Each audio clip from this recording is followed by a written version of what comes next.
Welcome to This Explainer. Today we're breaking down a fascinating recent test from CNET. They spent 2 full weeks putting Google's brand new $100 screenless health tracker, the Fitbit Air, through its paces. We're going to dive into the hard data, the surprising quirks, and really figure out, is this sleek little band actually the smartwatch killer some people are hoping for? Right out of the gate, we gotta talk about the culture shock of actually wearing this thing. The CNET reviewer hit the nail on the head, describing a hilarious but very real symptom of modern tech usage: smartwatch withdrawal. I mean, think about it. When you strap a device to your wrist, you expect it to do things, right? Tell the time, ping your phone, buzz when you get a text. But during those first few days of testing, the reviewer admitted that looking down at a completely blank piece of silicone felt like the device was just freeloading. It literally does nothing to interact with you in the moment. So, Section 1, the smartwatch killer, expectations subverted. What becomes incredibly clear the longer you wear it is that the Fitbit Air is essentially the anti-smartwatch. Think about your standard smartwatch. It demands your attention constantly with notifications, mobile payments, and that dreaded daily charging. But the Fitbit Air, it represents this super low-maintenance philosophy. No screens, no bulk, just passive tracking that quietly gets out of your way. Moving right along to Section 2, comfort and battery life. Uninterrupted baselines. And this brilliantly illustrates exactly where the Fitbit Air sits in the market regarding a massive pain point for all of us: battery life. A traditional smartwatch, like the Pixel Watch 4, barely clears a day and a half with an always-on display. On the extreme other end, you've got a dedicated screenless tracker like the Whoop, lasting up to 14 days. Well, the Fitbit Air sits comfortably right in the middle. Officially, Fitbit claims 7 days, but in CNET's testing, and this includes regular workouts and nightly sleep tracking, it easily held on for 8 full days. Guys, that is a total game changer for how you actually interact with a wearable.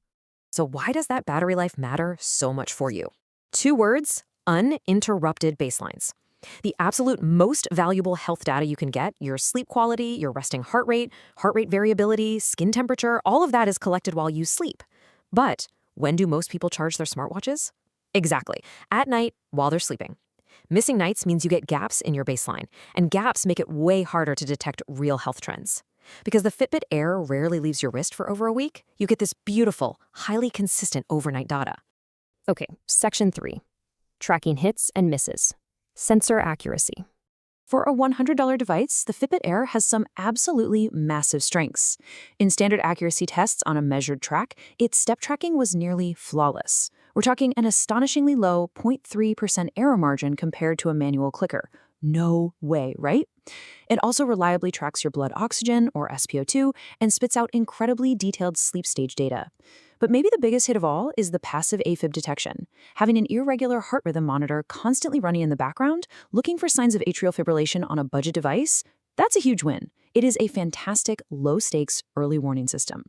Now, we do need to put the heart rate data into context because it's kind of a tale of 2 workouts. When they tested it against a polar chest strap, which is the gold standard for consumer heart rate tracking, the Fitbit Air matched the average pace beautifully. It stayed within 3 beats per minute. That's fantastic for your casual jogs or steady-state cardio.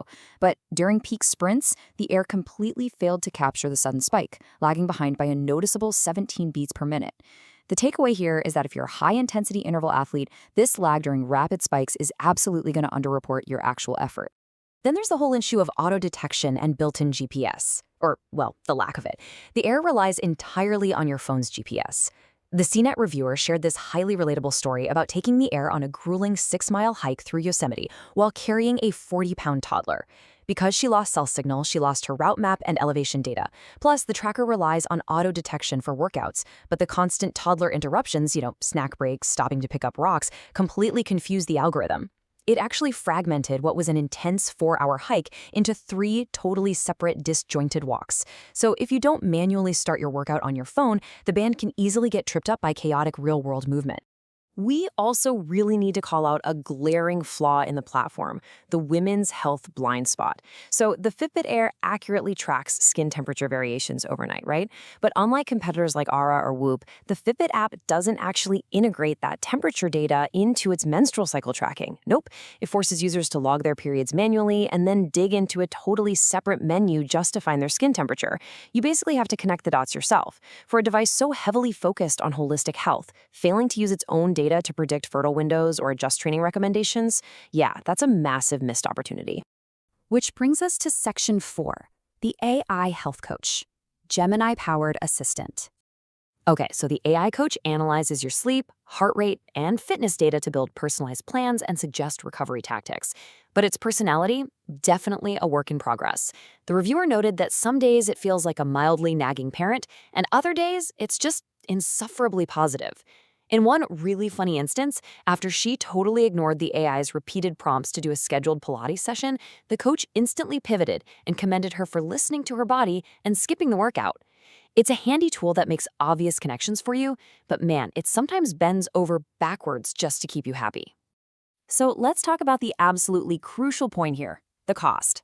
At a base price of just $100, the Fitbit Airs is incredibly accessible, especially when you compare it to competitors that cost literally hundreds of dollars more. And here's the best part. If you just want activity tracking, sleep data, heart rate, and that passive AFib detection, it works perfectly out of the box. Zero subscription required. But to balance the scale here, you gotta know what's hiding behind the paywall.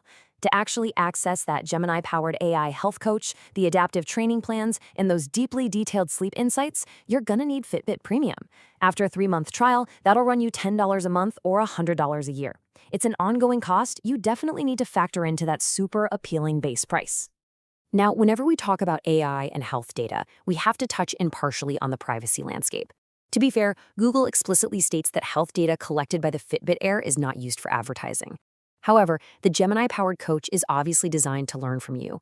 Features like connecting your medical records or clinical history to the AI are totally opt-in, but doing so means you're feeding your deeply personal metrics like sleep patterns, breathing rates, and cycle data into Google's larger, evolving AI ecosystem. It's a classic trade-off: highly personalized insights versus participating in a massive data ecosystem that is still being built. Section 5, the final verdict. Who is it for? Ultimately, the Fitbit Air is not a smartwatch replacement. Let's just be clear about that. If you need to check your texts, pay for a coffee from your wrist, or monitor live heart rate zones while you're running, this isn't for you. Instead, think of it as the ultimate screenless companion. It's absolutely perfect for budget-conscious buyers who want reliable data without a huge upfront cost. But maybe more importantly, it solves a huge problem for existing smartwatch owners. It completely fills that blind spot of uninterrupted sleep tracking while your main, bulky watch sits on the charger. It really is an antidote to smartwatch fatigue. Which brings us to the ultimate question for you to reflect on as we wrap up this explainer. Take a look down at your wrist right now. Are you tired of the constant buzzing, the daily charging, the digital noise? Are you ready to ditch the screen for a little bit of passive, quiet simplicity? Thank you so much for joining us as we broke down the Fitbit Air, and we will see you next time.